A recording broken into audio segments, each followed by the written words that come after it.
Hello, my friend-head friends, and welcome to my podcast, General Musings. My name is Kevin, and this podcast is an audio version of the introduction to my weekly Sunday newsletter.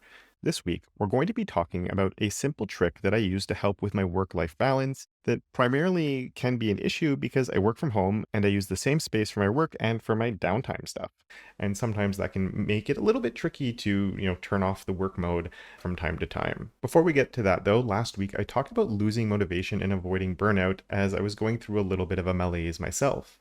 I did take my own advice and slow down a lot this week, spending more time with my family before my kids go back to school and just mucking about with things other than work. For those who don't know, I'm a home brewer, meaning I make my own beer and not the software related stuff, and I snuck in a brew day this Friday.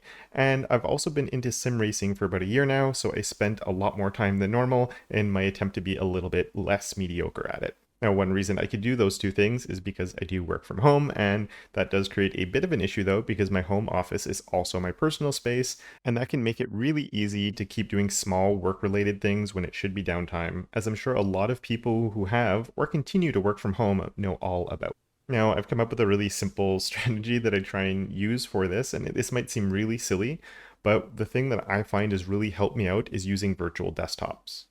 I actually use 6 different ones, which are distractions, music, work, email, recording, and sim racing, which is sort of just a gaming one in general, but since all the gaming I'm doing recently has been sim racing, I just called it that. I have distractions and my sim racing ones at opposite ends for no particular reason, but by keeping them at the extreme ends, I don't accidentally cycle through them and get distracted by them. Now, as for my distractions virtual desktop, that tends to be things like Discord and any social media stuff, just that would, get me distracted and off topic from what I'm trying to actually do. I also have a specific one just for music, and the only reason I do this is just so I don't have to search through my tabs or windows. I usually just set it and forget about it, and it also acts as a bit of a buffer before I get to the distractions desktop. The work, email, and recording ones are pretty straightforward, though I do like having a separate one for work and email because if not, email can become a distraction of its own. Now, it took me a little while to get used to using multiple desktops, and it was a habit that I did have to develop over time. To help, I set up a few custom shortcuts to make it easier to get to the one I wanted to go to at any given time. Another thing that really helped with this and my different desktops is having a different background for each one of them. That might seem really silly, but having that extra visual change that sort of helps set the tone and it separates the different environments since my physical environment doesn't change. And as I mentioned last week, this is my strategy and it works for me. That doesn't mean it will work for everyone.